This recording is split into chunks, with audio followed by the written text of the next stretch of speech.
तेजस्वी यादव दिल्ली से वापस लौट आए हैं। हाँ, तेजस्वी यादव 2 दिन पहले दिल्ली गए थे, उसके बाद वापस आए और बड़ी बैठक करने वाले हैं। उस बैठक में कौन कौन मौजूद होगा, मुद्दा क्या होगा, सारी बात हम आपको एक एक करके बताने जा रहे हैं। आप देख रहे हैं द इंटरव्यू इंडिया, मेरा नाम हमजा है। देखिए, तेजस्वी यादव दिल्ली निकले थे, दिल्ली गए क्योंकि चुनाव के बाद वो कहीं निकले नहीं थे और चुनाव के दरमियान भी वो इतने व्यस्त थे कि रैली और उनको कहीं फुर्सत नहीं मिला। अब तेजस्वी यादव दिल्ली जाते हैं, 2-3 दिन रहते हैं और उसके बाद वापस आते हैं। उस 2-3 दिन के बीच में यह होता है कि यहां राजद जोन वाइज अपने कैंडिडेट जो चुनाव हारे, जो जीते, उनके साथ यहां पे बैठक करके समीक्षा कर रही थी। अब तेजस्वी यादव अभी बस कुछ देर पहले दिल्ली से पटना एयरपोर्ट पहुंचे और आज बैठक बुला ली और बैठक में उनके जीते हुए विधायक होंगे और विधायकों के साथ 2 मुद्दे पे बात होगी। पहला, क्योंकि सत्र की शुरुआत हो रही है, 1 तारीख से 6 तारीख तक सदन चलेगा, उसमें कैसे सरकार को घेर रहा है, कैसे अपने सवाल उठाने हैं,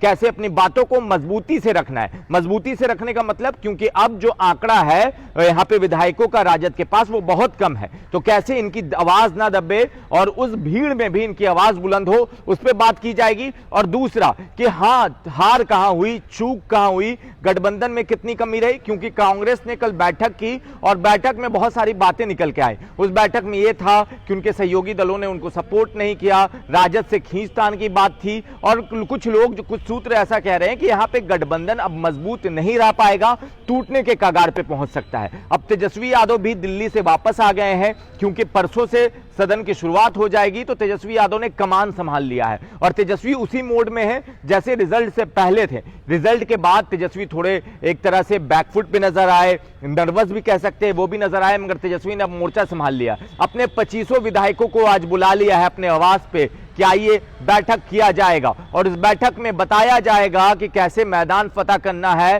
कैसे अब अभी से 5 साल जनता के बीच में जाना है, जनता की बात करनी है, जनता का मुद्दा उठाना है, कुछ गलत हो रहा है तो उसको रोकना है और उसको दिखाना है। क्योंकि बुलडोजर नीति भी दिखाई दे रही है कि किस तरह से बुलडोजर चल रहा है। खबर आ रही है कि यहां दलित समाज का घर गिरा दिया गया, यहां पे तोड़फोड़ हो रहा है। उन सारी चीजों को लेकर तेजस्वी अब मैदान में उतरेंगे क्योंकि सदन 1 तारीख से शुरू होगा तो मुद्दा भी है और मुद्दा अभी बुलडोजर का है। सवाल यह कि तेजस्वी अब अपनी बात को कितनी मजबूती से रख पाएंगे, क्योंकि आंकड़ा पिछले बार 75 था, इस बार 25 है, 50 सीट की कमी है। तो तेजस्वी क्या उतनी ही मजबूती से वापस सदन में आएंगे? क्योंकि जब तेजस्वी सदन में बोलते थे तो सिर्फ बिहार नहीं, पूरा देश सुनता था। तेजस्वी का हर वो स्पीच उठा लीजिए जब उन्होंने 2022, 23, 24 और 25 में बोला हो, हर स्पीच वायरल हुआ है। अब तेजस्वी उसी की तैयारी में लग गए हैं। अब जनता ने तो जितना देना था, वोट देना था, जितना सीट देना था, दे दिया। अब तेजस्वी अपने तरफ से